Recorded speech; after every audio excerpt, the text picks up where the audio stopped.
Sa nakaraang video ko, tol, maayos na nating namasilya yung refrigerator Shurrak na nabili natin sa halagang 600 pesos lamang. At nahirapan din tayo sa pagleleha ng mga lubak-lubak ng mga minasilya natin. Kaya ngayong araw na to, papatagin na natin yung mga minasilya ko kahapon. Tara, samahan niyo ako. Pero bago yun, tol, punta muna tayong bayan. May bibilin akong makina pampabilis ng trabaho natin sa pagleleha natin, tol. Nakita ko yun sa comment section. Palm sander daw yon. Kaya tingnan natin kung magkano, tol, kung afford ba siya at mapapadali natin yung buhay natin. Let's go. Dito tayo ngayon, tol, sa Inco. And kasi dun sa comment na nakita ko, dito yung nakamarka na brand no Palm sander. So sa tingin ko meron naman dito. Check natin, tol. And tol, hanap tayo ng salesperson. Tanongin natin kung norem sila, di ba? Ito si Kuya. Tanongin natin. Sir, pwede magtanong, sir? Meron ba yung bentang Palm sander?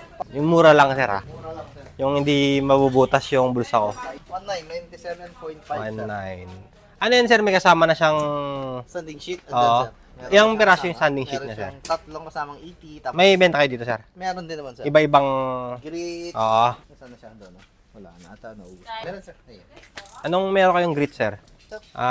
Kailangan ko ng craft. Nasa 150, 700, Bali, wala, sir. 1,000. Bali, nakaset lang siya. Meron siyang 80, tapos 120 lang. Yun lang yung available natin, sir. So, kailangan ko pa din kamain yung sa 1,000. Ito, sir, ano to? Sander din ata to?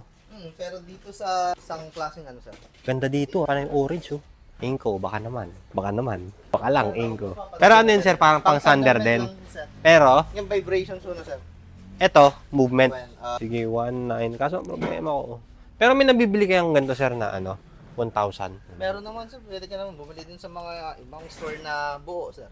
Kakat ko na lang. Kasi Okay. iikot lang naman siya, sir.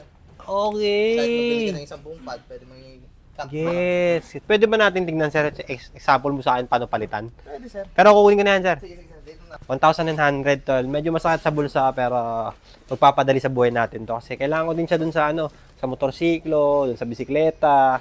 Hindi lang dun sa refrigerator natin, tol. So, pwede, di ba? Example sa akin ni sir kung paano palitan yung sanding sheet niya. Sir. Ito lang, flash mo lang ito. Ang bibiling ko na din to, sir. Inco, baka naman.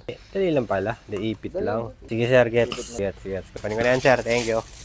1,900. Medyo masakit din, pero kailangan eh. Pampadali ng buhay, kumbaga. Kaysa naman yung kinakamay natin, di ba? Pero bago tayo malis dito, tol, ikot tayo baka sakaling may mabili din akong... May makita pa akong isang kailangan ko, di ba? May makita pa akong isang paggagastosan. Ayun. Ito may nakita ako dito. Ano ba yun? Ayan, pang seal screen, pambuga ng seal screen. Na-invest yung pressure washer ginamit ko. Ayun, cordless. Cordless, 1.4. Baliw, ganda din. Ito kailangan ko din sana to kaso hindi mo na ngayon, dol. And leaf blower kasi pag nagwawalis kami sa labas, yung nahuhulog yung mga dahon. Nakakapagod magwalis tol kasi ang laki nung kailangan walisan. Eto makakatulong to, gagano'n mo lang, di ba? Tapos ano din siya, medyo satisfying yung pag-leaf blow. Okay na, kuya? Okay. Baka yun yun. Bumibili siya ng grinder. Sobrang nakakatakot, honest lang. Lumayo ako na sobrang, layo ko. Takot. And tol, naka-ready na yung palm sander natin. So, pwede na tayo umuwi. Pwede na natin umpisahan yung refrigerator natin. Let's go. Excited akong gamitin to, men, kasi sigurado dadali yung buhay ko dito, men. 100% dadali yung buhay ko dito. Ayan, tol, andito na tayo sa bahay. Excited na akong testingin yung bagong bilhin nating sander. Ito siya, tol. Kaso, hindi ata nila nabigay yung libreng... Ayun, nabigay naman, tol. Ayan. Yung free na leha niya. Ito talaga. Madami akong paggagamitan nito kasi mahilig talaga akong mag-smooth ng mga surfaces, di ba? Kaya, ano to? Good purchase, kumbaga, tol. Ito siya. Buti na lang din, meron siyang free na ganito. 10 pirasong leha. 5 lang. Ayan. Yun yung gagamitin natin na pang-flatten dun sa mga masilya natin, tol. Alright, testing.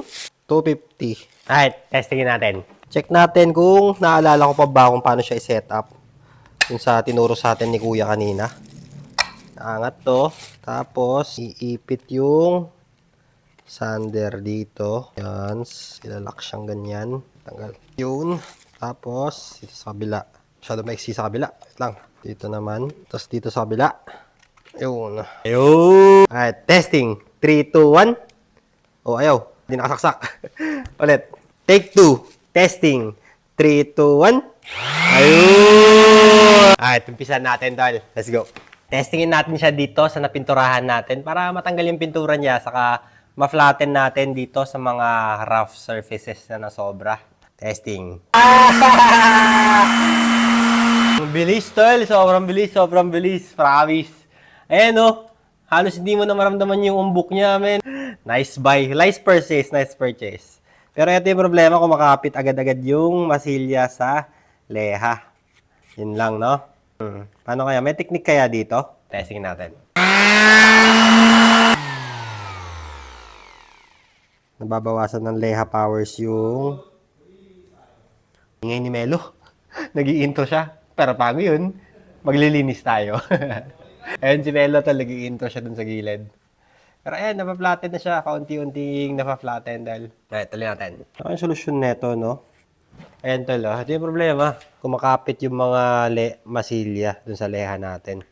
Eto men, meron akong bagong nakitang technique para sa paggamit dito sa sander. Pag ganito paggamit ko, diretsong ganito, hindi masyadong nafa-flatten yung mga lubak-lubak na yan.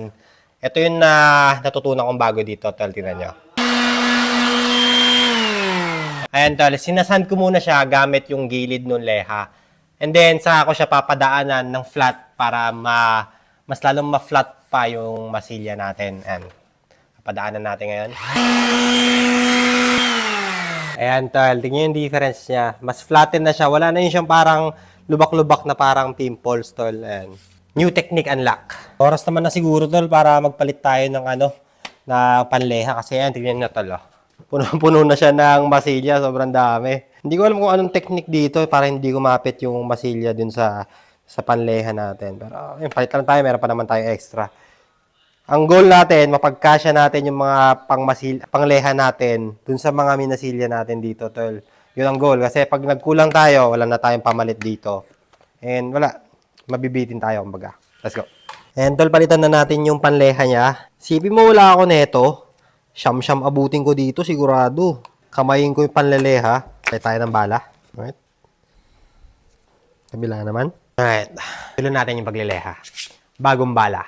Ito, sarap pag bago yung bala mo eh. Kahit ganyan lang oh, walang anggulo. Alright. Testing. Dito medyo okay na. Kailangan natin tanggalin to sa gilid. Okay na dito. Dito naman tayo sa mas makapal. Ito, kapal dito. Tumatalbog yung daliri ko. Ayan, puno agad oh.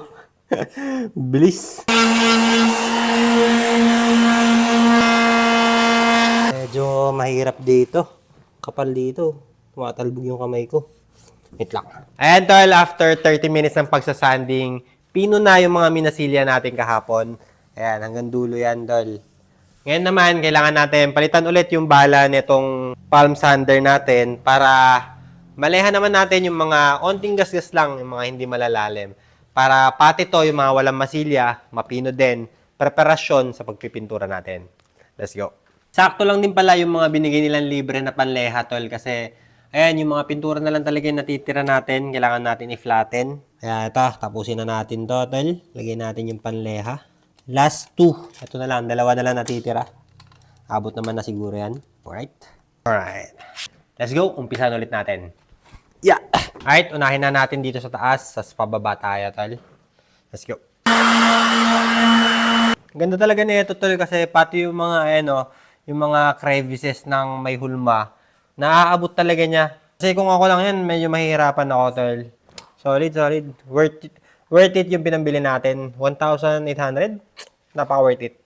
Ito din, no, sa gilid niya dito. Sobrang dali. Gaganyan mo lang, papadaanin mo lang. Kung sa leha yan, sa kamay-kamay, pagod yan, dol, ngalay. Alright, dito naman sa gitna. Balikan natin tong tol, yung logo. Kasi, nararamdaman ko siya sa daliri ko. Umuumbok pa siya. Bigyan pa natin siya ng siguro 2 pass pa. Ito. And tol, wala na yung tukso. Wala na yung alak. Move tayo dito sa logo na to. Alright. Ayun. Flat na flat.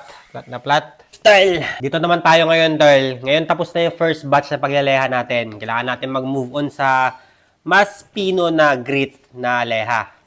Gawa tayo dito, tol, ng saktong sukat lang para dito sa makina natin. Hindi naman siguro kailangan maging perfecto, no? Alright, lagay natin. Okay. Gagi, gumalaw. Alright, testing. So, maluwang. Okay lang kaya yun? Higpitan ko na lang ng onte. Alright, testingin natin, Dal. Alright, dito natin malalaman kung magiging makinis ba siya. Kailangan makinis na makinis bago natin pinturahan. Let's go. Hindi pala. Kailangan medyo rough, pero hindi kagrabing rough. Ayan, subukan natin to. Ayan, ganyan nga yun. Okay. Ayan. Palit tayo ng panibagong leha, tol, kasi ayan, nawala na yung roughness nung leha na ginagamit natin. Kailangan nating, dito kahit kalahati lang ulitin natin, tol. Right, let's go. Here go, here go. Grabe, no? Break-in na break-in yung bagong makina. Na gamit agad. Pero maganda to, tol, para matesting kung may sira. Tapos, mabalik pa natin, may warranty, di ba? Right, okay na siya. Let's go. Part 2. Okay. Ayan. Makinis na siya. Ooh! Ganda. Alright. Ito men, close up. Yung mga scratches na nakikita nyo na lang dyan, tol.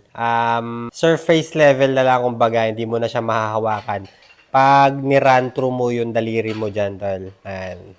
Makinis na siya, kumbaga, sa hawak, tol. Ayan. Sarap imasin, no? Pero papadaanan pa natin siya ng, eto, 1,000 grit na leha. Mas mapino pa, kumbaga, tol. Para maging mas makinis pa to, tol. Ayan. Umpisa natin. Ayan, tol. Final step. Kailangan na lang natin siyang lihain ng 1,000 grit para mas kuminis pa siya. Pagod. Saka sobrang late na din, tol. 11:30 na. Natagalan ako, tol, kasi natagalan ako sa paghahanap ng picture na to. Para dun sa coach na, ewan ko ba't galit na galit sa akin, wala naman akong ginagawang masama sa ibang tao, men. Pero ayan, resibo lang, kumbaga, na kaya ko naman, di ba? Papalag naman, tol. Sobrang tagal ko hinanap yung picture na yan, men, kasi 2018 pa yan, tol, sumali ako sa lifting competition. First place pa nga ako dyan, tol, nasa bahay yan ng magulang ko, yung trophy na yan. Proud na proud sila sa akin nun, no? Pero to be honest, tol, hobby lang talaga siya sa akin nun, eh. Hindi para seryosohin ng sobra-sobra. Kasi sinabi ko na din to doon, there's more to life than just lifting heavy circles. Man. Okay na sa akin ngayon yung healthy lang. Tamang buhat lang para maging healthy. Hindi naman ako sasali sa bodybuilding competition, hindi naman ako sasali sa powerlifting, di ba? Wala naman akong bala mag-compete. Okay na yung healthy lang, di ba? Pero, gusto na sabihin, kinaya ko din. At some point in my life, makakasabay din ako, di ba? Nang hindi nag-iisti. Alam ko ba doon, galit na galit sa akin si coach. Pati nung nag-umpisa ako mag-content, tol, madami din nag-hate sa akin na fitness, na nasa fitness industry. Sobrang toxic na community nila, tol. Ewan ko bakit, man. Pero meron akong tsorya na isa. Mga lalaki, gumanda yung katawan, nagiging asshole sila, tol. Siguro, insecure sila nung hindi pa maganda katawan nila, kaya nagbabaway, kumbaga. Pero tsorya lang yun, tol. There's some things the gym can't fix. Katulad ng mukha. Wala, pakit ako. Wala magagawa. Ay, tuloy natin to, men. One final pass. And then, matatapos na to. Alright. Woo! Check natin. Trabaho natin. Ayan, tol. Finally. Medyo makinis-kinis na siya. Ayan, ang makikita nyo. Parang bagong pintura, tol. Pero, to be honest, men, meron siyang micro scratches dahil dun sa leha natin. Kaya kailangan natin siyang linisin ng onte. Kailangan natin paliguan ulit siya. Tapos, maybe mas pataas pa na grit. 1,700, gano'n. And then, ayun na. Pwede natin magpintura, tol. Pero dito ko natatapusin tong vlog ko na to, tol. And off-cam ko nang gagawin yung mga ibang parte niya. Para may mapanood kayo sa pagtulog nyo. Kasi nga, Pampaan Talks. So, paano ba yan, tol? Peace out. Sana nag-enjoy kayo. At sana kahit di ko natapos, may natutunan kayo sa akin. Peace.